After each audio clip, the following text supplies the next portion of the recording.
नमस्ते।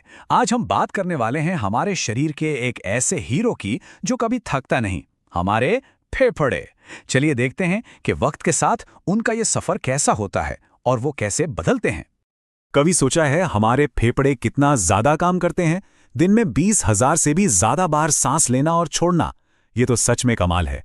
पर सोचिए, सालों साल दशकों तक ये जो लगातार मेहनत चलती रहती है, इसका नतीजा क्या होता है?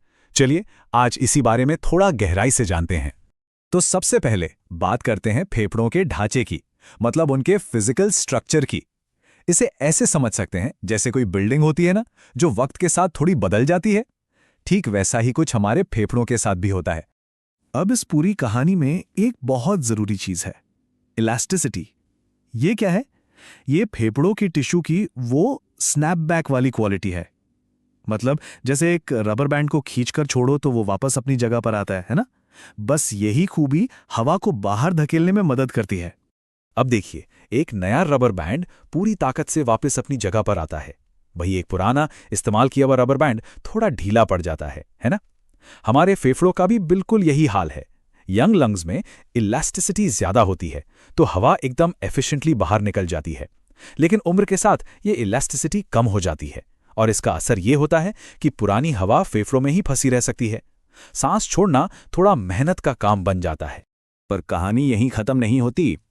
फेफड़ों के अंदर ना लाखों छोटी छोटी हवा की थैलियां होती हैं। इन्हें कहते हैं एल्वियोली। उम्र के साथ क्या होता है, ये आपस में जुड़कर बड़ी हो जाती हैं, पर इनकी गिनती कम हो जाती है। इसे ऐसे इमेजिन कीजिए जैसे कई छोटे छोटे कमरे थे, अब वो सब मिलकर एक बड़ा सा हॉल बन गए हैं। जगह तो बड़ी हो गई, पर काम करने की एफिशिएंसी घट गई। सीधा सीधा मतलब यह है कि खून में ऑक्सीजन भेजने के लिए जो सरफेस एरिया है वो कम हो जाता है। अच्छा, ये बदलाव सिर्फ फेफड़ों के अंदर तक ही सीमित नहीं है। जो हमारा सपोर्टिंग फ्रेम है, मतलब हमारी छाती, वो भी बदलती है। जो रिब केज है वो थोड़ा सख्त हो जाता है। कभी कभी रीढ़ की हड्डी में हल्का सा झुकाव आ जाता है, जिससे काइफोसिस कहते हैं। इन दोनों चीजों से क्या होता है?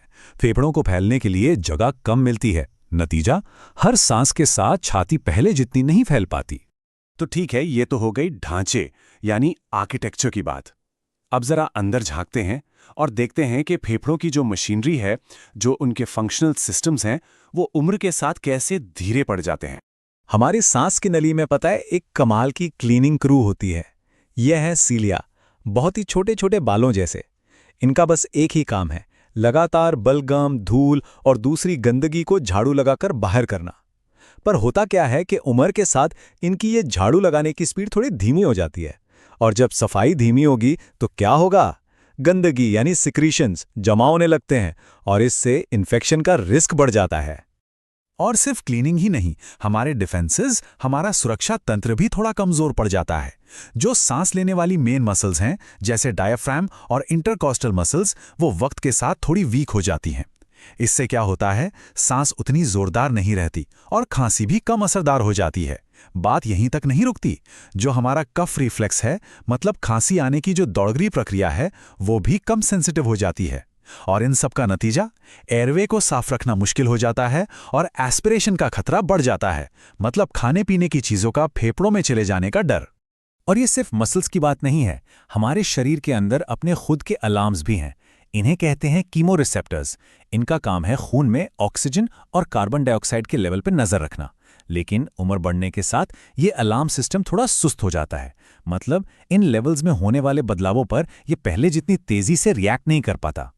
तो ठीक है, ये सारे टेक्निकल बदलाव हो रहे हैं, पर सवाल ये है कि इसका हमारी रोजमर्रा की जिंदगी और सेहत पर, मतलब रियल वर्ल्ड में क्या असर पड़ता है? चलिए अब इसे समझते हैं। देखिए, उम्र के साथ हमारी लंग कैपेसिटी में कुछ खास बदलाव आते हैं। पहला है वाइटल कैपेसिटी। ये वो हवा है जो हम एक बार में जोर से बाहर निकाल सकते हैं, ये घट जाती है। दूसरा है रेजिडुअल वॉल्यूम। ये वो हवा है जो जोर से सांस छोड़ने के बाद भी फेफड़ों में रह जाती है, ये बढ़ जाती है। तो इसका सीधा सा मतलब क्या हुआ? मतलब ये कि फेफड़ों में पुरानी हवा ज्यादा रहने लगती है और एक गहरी ताजी सांस लेना थोड़ा मुश्किल हो जाता है।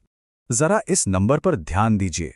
25 साल की उम्र के बाद हर दशक में एक्सरसाइज के दौरान शरीर तक पहुंचने वाली ऑक्सीजन की मात्रा 10 से 20% तक कम हो सकती है। जी हां, हर दशक में। यही वजह है कि उम्र के साथ थोड़ी सी भी मेहनत करने पर सांस जल्दी फूलने लगती है या हम जल्दी थक जाते हैं। अब जब ये सारे बदलाव एक साथ मिलते हैं तो उनका एक क्यूमुलेटिव इफेक्ट होता है। वो ये कि हमारे फेफड़े बाहरी हमलों के लिए ज्यादा वल्नरेबल हो जाते हैं, मतलब ज्यादा संवेदनशील।